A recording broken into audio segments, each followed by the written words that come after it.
India has a history of not trusting its own agency and bootlicking the power. Agency means your own self. Somewhere it relates to narcissism. Narcissism में क्या होता है कि आपका parent आपको जब मारता है तो आप उसको रिटर्न बैक मार नहीं पाते। आप मार क्यों नहीं पाते उनको रिटर्न बैक? जब आपको इतने थप्पड़े पड़ रही है, एक नॉर्मल इंसान को आप थप्पड़ मारो तो आपको रिटर्न बैक मारेगा। आप पेरेंट को क्यों नहीं मार पाते जब बचपन में आपको बहुत ही मार पड़ रही है कि आपकी जान भी जा सकती है? क्योंकि आप अगर थप्पड़ बैक मारोगे तो वो इंसान पक्का ईगो में आपको मार डालेगा। आपको ये बात पता होती है। It is called as Stockholm syndrome. Stockholm syndrome is कि अगर मुझे गुंडा किडनैप कर लेता और मैं उसको बोलती हूँ हट भग तू पागल है, तो वो मुझे बहुत मारेगा या शायद मार डालेगा। लेकिन अगर मैं बोलती हूँ भाई आप बहुत बढ़िया हो, आप सही हो, सॉरी भाई सॉरी, तो वो मुझे शायद जीने देगा। It is known as Stockholm syndrome. That is where you boot lick your own kidnapper. सब जानते हैं इंडिया को सोने की चिड़िया कहा जाता था। उस टाइम पे सोना का मतलब होता था फल फूल, वेजिटेबल, हरियाली, खाने पीने का सामान। दूसरे देशों में इतना पैसा नहीं होता था क्योंकि वहाँ पे एरिड रीजन्स है, वहाँ पे ठंड बहुत होती है, तो वो इतना खाना उत्पन्न नहीं कर पाते हैं। तो वो इंडिया आए, उन्होंने प्लंडर किया, बहुत बार प्लंडर किया। लेकिन इंडिया वाले ऐवे थोड़ी ना दे देंगे अपनी सारी चीजें। यहाँ भी राजा थे, महाराजा थे, लोग थे, इंसान थे, बल्कि खा पी के और तंदुरुस्त थे। तो क्या स्ट्रेटेजी यूज की होगी फॉरेन कंट्री वालों ने कि यार इनका हमें खाना पीना सब लेके जाना है, लूट मार मचानी है। इन्होंने स्ट्रेटेजीज यूज की, जैसे हम सब जानते हैं, एक को दूसरे से भिड़ाओ, divide and rule, and again using the narcissism that is shame them, shame their civilisation, shame how they look and feel and behave, what they wear, उनका खेती खतियारी और वो farmers, they wanted to take that land. तो वो क्या करेंगे? उनको शेम करेंगे, उनको वो हथियार से मारेंगे, डंडे मारेंगे। So you have to internalize that shame and you have to boot lick the par just to be saved. वहाँ के अगर आप स्टेशन में खड़े हो गए तो आपने मरना ही मरना, आपने एग्जीक्यूट होना ही है। जो हमने देखा Mangal Pandey, Bhagat Singh, these were an exceptions। लेकिन अगर आपको जिंदा रहना है तो you will have to boot lick this people और जस्ट वैनिश। आप वैनिश होके भी where will you go? You will have to come back to your own land and eat food. So you had to bootlick, you had to sublime and you have to subjugate yourself to their feats। अब Britishers ने 200 साल राज किया, उसके पहले भी बहुत लोग आके राज करके गए। तो इंडिया का जो बेसिक वैल्यू सिस्टम हो गया है, अगर आप ब्रिटिशर्स के टाइम का पहले के 100 साल के ले लोगे तो वहाँ पे 2 जनरेशन आ गई है। 2 जनरेशन बूटलिक कर रही है, बूटलिक करके जिंदा हो रही है। और फिर अगले 100 साल में और 2 जनरेशन, 200 साल में 4 जनरेशन बूटलिक कर रही है। तो उसके बाद वाली जनरेशन थोड़ी ना अपना एजेंसी खुद को ट्रस्ट करेगी कि हम बढ़िया है, हम सही है, वो लोग बेवकूफ है। नहीं नहीं, ह्यूमन स्पीशीज और any species learn from their elders. आज बच्चे गाली भी दे रहे हैं तो वो ऑफकोर्स किसी बड़े से सीखे हैं, कहीं ना कहीं से सुना है उन्होंने। 1947 के टाइम पे हमारे दादा दादी की जनरेशन चल रही थी, उसके बाद एक ही तो जनरेशन बीती है हमारी पेरेंट्स वाली, और अब हम लोग हैं। तो हमारे टाइम पे भी जब हम बड़े हो रहे थे तो कुछ समझ में आ नहीं रहा था ये क्या चल रहा है। Why should I boot lick the teacher just because she is going to give me some extra marks, और वो मार्क्स जाके I have to show it to my parents and they will pamper me more. Again I am being selled out to the par. You know, आप किसी teacher से college में आप कुछ बगावत नहीं कर सकते थे। However they want to treat you, however they shamed you. Schools में आपको मार पड़ी है, घर पे भी हुआ है सब, तो आप कुछ बोल नहीं सकते थे बिकॉज बगावत नहीं कर सकते बाहर से। कॉलेज में भी अगर फीमेल भी है तो आपको तो बोला जाता है फीमेल तो सेकेंडरी टू द मेल। आप फीमेल से भी झगड़ ले लोगे देन शी विल भड़काएगी वो टीचर को, एचओडी को, और फिर वो आपके साथ पूरा आपको फेयरवेल कर देंगे, आपकी ईयर बैक कर देंगे। सो पावरफुल इंसान से पंगा नहीं ले सकते थे, बगावत नहीं कर सकते थे। ये जस्ट जनरल ट्रेंड और कल्चर चलते हुए आया। तो कहीं ना कहीं मिलेनियल्स जो है वो 4 जनरेशन बाद का असर हुआ है उनके ऊपर, तो वो उसी तरीके से पले बड़े हैं और उनको चुप करवाया गया, दबाया गया। बेसिकली जनरेशन टू जनरेशन चलते आया है। अब ये जो जनरेशन है जो हमसे सीख गई है कि तुम्हारे एल लग गए हैं, तो वो कुछ कर रहे हैं, तो भाई बाकी लोगों को क्या प्रॉब्लम हो रही है? अगर ये उठेंगे, आवाज उठाएंगे, खुद पे ट्रस्ट करेंगे, खुद के एजेंसी पे ट्रस्ट करेंगे, ना ही नार्सिसिज्म फॉलो करके जो पार में है उन्हीं को बूट लिक करो, उनको को गर्दन समर्पण कर दो, नहीं, खुद की सेल्फ रिस्पेक्ट करेंगे, तो हम लोगों को भी, ओल्डर जनरेशन को भी कुछ फ्रीडम तो मिलेगी अपनी मनमानी करने की, अपने हक का करने का, अपना चाहत का करने का। आपको भी तो कुछ फ्रीडम्स मिलेगी। And it itself is a very liberating mental concept, जहाँ पे you see people just standing up and fighting on such a large wide scale. मतलब आधी जनता जो ये लड़ती हुई आई है जिंदगी में हर पल हर सेकंड, उनको तो लगता है अब तो हाँ भाई शान से मरेंगे, जो करना था वो कर दिया लोगों ने। So it's a beautiful thing that has happened, that people are standing up to themselves, you know, trusting themselves. Because I have generally not seen people standing up to themselves. I have seen all and out people being devoted to the person who's in power. Whether it's home, whether it's a college, whether it's an institution, whether it's a corporate, the same stuff runs on. उसका meaning ये है कि आपको खुद की इज्जत नहीं है। इज्जत करने के लिए आप खुद पे ट्रस्ट नहीं करते हैं। you follow narcissism and then you wait for your turn to come in the power so that you can dominate the other people. So सासू माँ वेट करती है मेरे बेटे का ब्याह कब होगा ताकि मैं बहू पे डोमिनेट कर सकूं और वो सब कर सकूं जो मेरे साथ हुआ है प्रथा रीति के नाम पे. हमारे घर पे तो ऐसा ही होता है type. Few days earlier I was talking to a woman who's a mother of a 17-year-old and I was trying to discuss to her about how the patriarchy has gone and stuff like that, and then she was listening to me and then she said कि हाँ भाई आजकल के बच्चे तो सुनते ही नहीं है, बिल्कुल भी नहीं सुनते हैं. So I realise she is on the opposite side of the ground. यहाँ पे दीज बच्चे have to be need to be made into come into control. वो बच्चों को कंट्रोल में आना बहुत जरूरी है और उसका डेस्परेशन मैंने उसके चेहरे पे देखा. And no wonder I have been on the other side of the table. I have been and many people like me have been sufferer of this concept of being on the opposite end of the narcissism, where you have your own agency and where you can trust yourself and speak for your own self. Speaking for your own self always landed you up into the trouble because you did not have friends, you did not have power, monitorship or being the head girl. Neither the teacher supported you. कोई बहुत ही कोई miss हटेली होगी, हटेली in the sense in a good sense, अगर उसकी self respect होगी तो वो शायद आपको कुछ नहीं करेगी because she is also not in the par. और मुश्किल से कभी हम लोग को कोई कॉर्पोरेट में पार अगर दे दी गई तो वो बहुत अच्छा प्रोजेक्ट, बहुत अच्छा, बहुत ही बढ़िया, बहुत ही प्रोलिफरेट किया. But then again either of the people who were involve in the projects all and all made their next slide and devoted themselves to narcissism again. Power again. कहना चाहती हूँ Gen Zs को that you are going well, you are going okay, you respect yourself as a generation as well and as a human being as well. This is what a respectable person does. क्योंकि अब तक तो मैं देखते ही कि जो इंसान लड़ रहा है चिल्ला चौट करके वो पर्सन पार के अंदर है, तभी वो लड़ रहा है. बाकी सारे बोल रहे हैं हाँ भाई हाँ भाई. तो आप अगर लड़ रहे हैं और आप पार में नहीं है तो आप एक रिवॉल्यूशनरी है. Revolutionary word it's itself a very prideful concept कि हाँ भाई हमने कुछ उखाड़ के दिखाया है. So you don't in any which ways need to trust the older people who are telling you haywire things. Trust the air, the ground, everything. You know, you are respectable people. And the people who are not with you are disrespectful people. They are cheap people. They want to bootlick the power. अभी आप कहोगे कि पार में हमने ही बिठाया उन लोगों को, तो भाई हमने भी उन्हें वोट किया था. हो सकता है हमारे घर वाले किसी और पार्टी को सपोर्ट करते थे लेकिन हमने सुमड़ी में चोरी छुपे जाके हमने इस पार्टी को वोट किया है. पर उसका मतलब ये तो नहीं था कि हम आके गुंडागर्दी राज दिखाएंगे और हर इनोसेंट इंसान के ऊपर हम चढ़ के बैठेंगे. तो जो चढ़ के बैठ रहा है, जो दिखा रहा है कि मैं सब कुछ हूँ, मैं बुलंद हूँ, वो ही is in the power. There is a power who supporting him. और वो भी नहीं होता है ना तो पावरफुल देख लेता है और बोलता है हाँ मैं तुम्हारा शिष्य हूँ. बिकॉज एज दे से कॉन्टैक्ट्स मैटर है ना. जो ये फालतू की बातें होती है कि यहाँ पे एचआर पावरफुल है, ये सब चीज़ है. क्या है भाई, मतलब तेरे से बड़े है, तेरी जान से बड़े है, तेरी जिंदगी से खून से नस से बड़े है तो है, क्योंकि तेरा कुछ ईमान नहीं है, क्योंकि तेरी कुछ इज्जत ही नहीं है, खुद की आंखों में इज्जत नहीं है भाई. तो लड़ाई का सेंस ये है ना, जिसमें इज्जत होती है वो लड़ सकता है. जिसकी खुद की एजेंसी, खुद के रग खून पे ईमान, मॉरल, जो भी कॉन्सेप्ट है जैसा भी है, खुद की इज्जत करता है वो लड़ सकता है. जिसने कभी किसी की इज्जत उठाई है, चुराई है, वो सिर्फ पावर के सहित के साथ लड़ सकता है. पावरफुल इंसान पीछे बैकिंग अप हो तो ही लड़ सकता है, वो खुद से नहीं लड़ सकता, खुद के पैर पे नहीं लड़ सकता. Master stroke well going. There are people in this country who are extremely proud of you. We don't know if we are eligible to be proud of you, but you know some people have fought with their lives to get this revolution going, to get the right things in the system going. क्योंकि पुराना तो corrupt हो गया. अगर आप बीच में यहाँ खड़े हैं, आप जीरो पे खड़े हैं, तो माइनस वाला जो था वो लिटरली माइनस में है, वो रस्ट हो गया, खराब हो गया, दीमक लग गई है. आगे आने वाला जो है वो रिवर है, वो फ्लो है, वो स्ट्रीम है, उसमें जिंदगी है, सेल टू सेल जिंदगी है. तो वो जो जिंदगी है उसके आगे बांध बनाना, उसके रिवर के आजू बाजू उसको प्रोटेक्शन देना भी बहुत जरूरी है. And letting the river know that it's flowing good, it's going the right direction. This is what it was supposed to do way long back, which the people जिनमें दिमाग लग गई है, फंगस लग गई, had failed to do it all. और उन लोगों का प्रॉब्लम भी ये है that उनकी लाइफ बेकार चली गई, वो कभी रिवॉल्यूशन नहीं कर पाए. उनको भी दिक्कतें थी. आपको क्या लगता है हर जवान लड़की को दिक्कत थी भाई? उनकी माँ उन्हें कहीं नहीं जाने देती थी, कोई कपड़े नहीं पहनने देती थी, कोई लड़का पसंद आया घूमने नहीं देती थी, चुम्मा चाटी नहीं करने देती थी. सबको प्रॉब्लम थी पर वो नहीं कर पाए.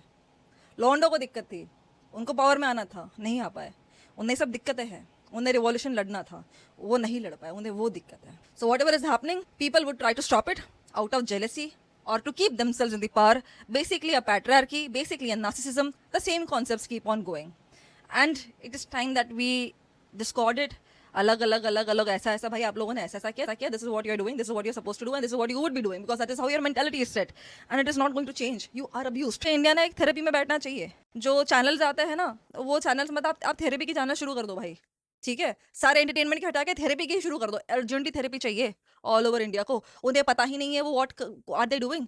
व्हॉम आर दे सपोर्टिंग? अगर 15 साल की बच्ची को आके माफ़ी माँगनी पड़ रही है, भाई तो तुम्हारे एल लग चुके हैं पूरे देश के। गाली देना might be distasteful. It doesn't qualify you to be a criminal. You know that to a minor जिसके अगेंस्ट एफआईआर रजिस्टर नहीं हो सकती है। हमारा तो एक बॉयफ्रेंड था, हम फ़ोन पे बात करते पकड़े गए, टेक्स्ट उसका पकड़ा गया, तो हमारे साथ ये किया पूरी सोसाइटी ने।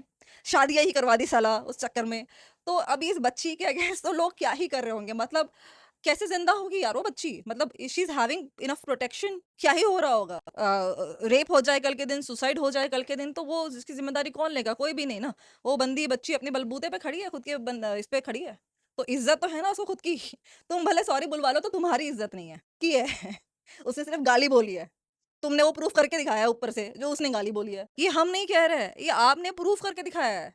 और कोई एक इंसान ने नहीं, ये एंटायर जनरेशन ने प्रूव करके दिखाया है। इस समय सारी पुलिस, सारा लॉ, सारा system should be in the support of the girl who had to come face to face for the entire country to say sorry. It is मतलब it is the same thing that happened to us. It is not कि कुछ अलग ही हो रहा है उसके साथ। हमने कुछ नहीं किया था, हमने बंदे से बात कर ली थी, हमने बोल दिया था कि नहीं मेरे को इतने मार्क्स चाहिए, 9 मार्क्स 9 मार्क्स चाहिए मुझे, आप 8 कैसे दे दिए। हमने कभी बोला था कि नहीं भाई तू छेड़ नहीं सकता, भाई तू टकरा के कैसे गया, भाई तूने मेरे को प्यार के झांसे में फंसा के मेरी मार कैसे ली, भाई तूने नौकरी से कैसे निकाल दिया। हमने भी ये सब भी बोला है, जिसकी वजह से हमें इतना शेम किया गया। And the constant pressure come in the society and say sorry for what your deeds are. कुछ नहीं मिल रहा था तो have to internalise that shame और भगवान के सामने बैठ जाओ, भगवान को सॉरी बोलो, भगवान पश्चाताप करो जो तुमने गलत काम किए हैं। अरे क्या गलत काम किए? क्या आपके अगेंस्ट बोल दिया कि इस क्वेश्चन का आंसर 2 है और 4 नहीं है, ये बोल दिया, इससे भगवान के समझा के पश्चाताप करो, क्योंकि तुमने उसको महान आत्मा को कैसे बोल दिया। तो हर एक को महान बनना है, ये वैलिडेशन है। तो वैलिडेशन आप कब लोगे? जब आप खुद हो नहीं कुछ, when you are taking the validation from an external source कि मैं ठीक हूँ ना, मैं बढ़िया हूँ ना। अगर आपका इंटरनल सोर्स आपको बोल रहा है भाई तू एग्जिस्ट करता है, you are trusting your own agency, internal agency, it's a mental health concept, the psychology concept. you're trusting your own agents, you don't have to take that validation from other people. No, you'll just fight out and out. That is what the people are doing of this generation. They're respectful people and they have done things with respect. The older generation who's not agreeing to the demands, who's throwing pellets to them, who are harassing them, who are beating them, और ये सब ये करते आए हैं। ये डराना धमकाना कोई पहली बार नहीं कर रहे हैं, ये हमेशा से करते आए हैं। ये हर घर में है, हर स्कूल में है, हर कॉलेज में है, हर इंस्टीट्यूशन में है, हर कॉर्पोरेट में है। एक कॉर्पोरेट भी हर डिपार्टमेंट में है। These people exist everywhere. I am the older lady, I am the mother, and you behave according to me. If you don't behave according to me, you'll be thrown away from your job. You will be killed. They'll harass you. If not the older woman, a person who's next to you of your same age. So this is so common what has been happening. ये तो openly दिख रहा है कि घरों में कितना कितनी दफे हमेशा हर बार ही हुआ है, आज भी होते आया है। चले जाओ बाहर से और आप बोल दो आप सीजेपी को सपोर्ट करते हो, देखो क्या होगा आपके साथ में। Do you know how it affects you practically? आपको अगर मुंह बंद करने बोल दिया जाए ना, अंदर की चीज़ आप बाहर नहीं बोल पाओ, आप लड़ नहीं पाओ, आप अपने हक के लिए नहीं लड़ पाओ, आप ऑटो में बैठे हो तो आपको बोल दिया बाजू में जाओ हम ज़्यादा स्पेस लेंगे, तो आप जब कम स्पेस लेते हो ना तो आपको चुभता है, ऑटो का ये साइड चुभता है, वो साइड चुभता है, आप कैसे बैठो, बैठ नहीं पा रहे हो।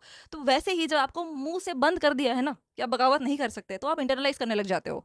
इससे होती डिसीजेस, आपको होगा आईबीएस, आपको अलग-अलग किस्म की डिसीज़ेज़ होगी। तो आज अगर जनरेशन बोल रही है भाई हम बीमार नहीं होना चाहते हैं, हमारी भी ब बदन है जैसा आपका बदन है, तो आप आपको बड़ा करने के लिए हम छोटे हो जाए और हम बीमार हो जाए और हमारी ज़िंदगी कुछ का वर्थ ना रहे और आपकी ही ज़िंदगी वर्थ रहे, ये क्या लॉजिक बनता है? जबकि अगर आप उस लेवल पे लड़ रहे हैं, ग्राउंड टू ग्राउंड और इतने नीच लेवल पे लड़ रहे हैं, तो आप तो साला 80 साल के हो, हम साला 8 साल के हैं। साला 70 इयर्स के हो, हम 20 इयर्स के हैं।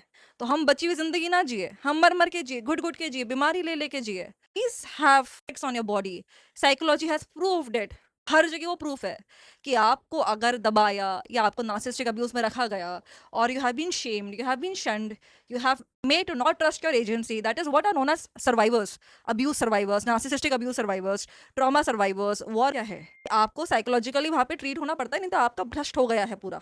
या तो आप मर्डर करके जेल चले जाएंगे या तो फिर आपको थेरेपी लेनी पड़ जाएगी। तो हम ये सब करें, है ना, सारी यंगर जनरेशन ये सब करे, थेरेपी ले, खुद को ठीक रखे, सब करे, और ये ओल्डर जनरेशन आके उनको हरास करती रहे कि नहीं हम बड़े हैं, हम बड़े हैं। पहले तो डिवाइडेड था कि किसी को नार्सिसिस्टिक डिसऑर्डर है, किसी को कुछ डिसऑर्डर है, लेकिन basically they are just using whatever they can use. Basically they are using their eldership, basically they are using their parenthood, basically they are using their दादाहुड, basically just because they are elder in the society, तो हमारी इज्जत होनी चाहिए और बच्चे ये सब नहीं बोल सकते। और लड़कियां, लड़कियों पे तो सारा धर्म कर्म उन्हीं के कंधे पे है, वही लेके चल रही है।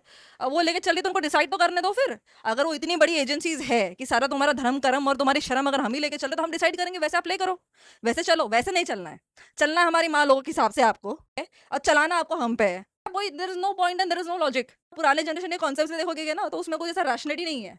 सब कुछ चला रखा है धर्म के नाम पे, धर्म हमारे घर में ऐसा होता है, सासू माँ भी ऐसी चलाती है, हमारे यहाँ तो ये प्रथा है। तो सारी प्रथा, सारा भगवान, सारा रिलिजन, सारा एल्डरली रिस्पेक्ट करना चाहिए इनको, ये बड़े हैं करके। भाई कॉर्पोरेट में भी चला रखा है लोगों ने ये, एजेड औरत है, हम सब इसकी रिस्पेक्ट करेंगे। अरे भाई प्रोजेक्ट मैं चला रही हूँ, सब कुछ चला रही हूँ मैं, रिक्वायरमेंट है, नहीं तो ये सिस्टम बंद हो जाएगा, ये नहीं चल पाएगा करके, नहीं, नहीं, नहीं, नहीं, नहीं। Older person, you are going to trust that person. The older person has more power in the system. The older person can give you ratings. The older person has more girls to her abide. कि उधर ही attract होंगे ना आपसे, कि आपकी बात नहीं सुनेंगे। तो male are always sold to the highest one in the power, and they are supposed to abuse the other woman who's not getting captured in their power. तो वो अब कैप्चर करके भी ना वो बड़ी हायरार्की को ही सर्व करने वाला है। ये ऐसा नहीं है कि कॉर्पोरेट में अभी शुरू हुआ है, ये आदमी का काम ही है। पैदा करके बड़ी हो गई तो जो पावरफुल इंसान है उससे बड़ा है, उसको बेटी उसको देनी है। You take the younger woman and serve it to the higher woman. वो ब्याह करके जाएगी तो सारा रीति रिवाज कौन तय करेगा उसके लिए? उसकी मदर इन लॉ तो तय करती है। This is what men have been, that is how traumatized they are. They don't trust their agency, they trust the agency of the mothers. The mothers have kept the ego intact in men, क्योंकि ego नहीं रहेगा, आप basic बात करोगे तो फिर कैसे? फिर तो कोई सुनेगा नहीं ना, बच्चा अपना काम करने निकल जाएगा, वो मेल चाइल्ड। तो आपको उसमें ईगो रखना पड़ता है, तू तो लड़का है रे, तू तो मेरा लाडला है रे, ये काम तेरी बहन कर लेगी, तू तो मेरा राजा है रे। तो आपने उसके अंदर वो ईगो बफर रखा, और बाद में बड़े होने के बाद वो ईगो बफर ही आप यूज करते रहे। वाइफ को कोई काम नहीं, basically wife is just for sex and basically he is married to you. इस लेवल पे चीजें चली जाती है। The household is doing it nearly all, and again everybody everywhere. अगर नहीं कर पाए तो यही लेडीज कॉर्पोरेट में आ जाती है, और ये बंदों को अपना बेटा ट्रीट करने लग जाती है, और जो दूसरी बंदी है उसको ईविल ट्रीट करने लग जाती है, बंदी निकाली जाती है जॉब वॉब से। और वो घर से भी वो बच्ची को ही छोड़ के जाना पड़ता है, डॉटर इन लॉ को ही छोड़ के जाना पड़ता है। तो वही है ना यार, ये चल रहा है दबदबा इन औरतों का। Who are torch bearer of patriarchy, who are carrying it all. Basically, they want to be the power. That is all and all that is. अगर और डॉटर इन लॉ को दबा दिया तो मदर इन लॉ पावर में है, mother in law power में है तो फिर सन पावर में है, मदर का हस्बैंड वो तो ओजी हो गए, वो तो पावर में है ही। तो एक डॉटर इन लॉ को दबाने की वजह से 3 लोग पावर में है। Basically there look good in your shadow, को दबाएंगे आपका शैडो में, वो they are looking, they are basking in the glory. So ये हरामीगिरी है। It is not even patriarchy and narcissism, ये प्योर हरामीगिरी है। कोई इंसान जो खुद पे मेहनत कर रहा है, खुद पढ़ाई-लिखाई कर रहा है, अपना सब कुछ कर रहा है, दिमाग ठीक रख रहा है, थेरेपी ले रहा है, सब कुछ कर रहा है, उसकी पकड़ के मार दो, ठीक है? और हम सारा चू, चू, चू, चू, चू, चू करके हमारी ज़िंदगी में हमारा कोई ट्रैक नहीं, कुछ भी नहीं, हमारे कोई एजेंसी है नहीं, हम खुद पे ट्रस्ट नहीं करते, बस उसको कम दिखा के हमने निकाला उसको नौकरी से, हमने किया, हमने we are the chosen ones, और यहाँ पे खुश होते रहो। इंसान ने अपने बलबूते पे कुछ कर लिया, तो उसने बेसिकली धोखा दे दिया फैमिली के स्ट्रक्चर को, क्योंकि फैमिली का स्ट्रक्चर क्या था कि हम पावरफुल रहेंगे, हम सबकी मार के रखेंगे, we are going to be the greatest family. तो एक बच्चे ने अगर दिमाग ठीक जगह पे लगा लिया तो उसने तो धोखा दे दिया भाई, समाज को धोखा दे दिया। एक लड़की पढ़ लिख ली तो धोखा हो गया समाज को। एक लड़की ने अगर आदमियों को, घर के आदमियों को बोल दिया, भाई क्या है? काहे हाथ लगा रहा है भाई? कोई कज़िन को बोल दिया, मेरी कज़िन को, तेरे को आज याद आई है क्या तेरी बहन है? बोल दिया। मेल तो हमेशा बोल सकता है, वो तो हाथ-वाथ लगा सकता है ना? आपने एक बार बोल दिया तो आपने धोखा दे दिया समाज को, परिवार को। किसी ने रेप किया आपका बचपन में, आपने बड़े होके बोल दिया तो आपने तो भाई डुबा दी उनकी। वो तो शर्म से ये हो गए, लाल-लाल हो गए। क्यों? उस बंदे के लिए नहीं कि तुम वो बंदे का नाम खराब कर रही हो। कुछ भी चल रहा आ रहा है। ये तो कुछ भी फालतूबंदी करते हैं। ये फालतूबंदी इसलिए करते हैं क्योंकि this has been brought down to them and they have been gruelled and grilled in it, और वो कभी उससे लड़ नहीं पाए, बाहर नहीं निकल पाए। ये जनरेशन बाहर निकल पा रही है, तो इनके एल लगे पड़े हैं। लगे रहने दो। Just we have to go on and move on, that is how, there is no other which ways it's going to work out.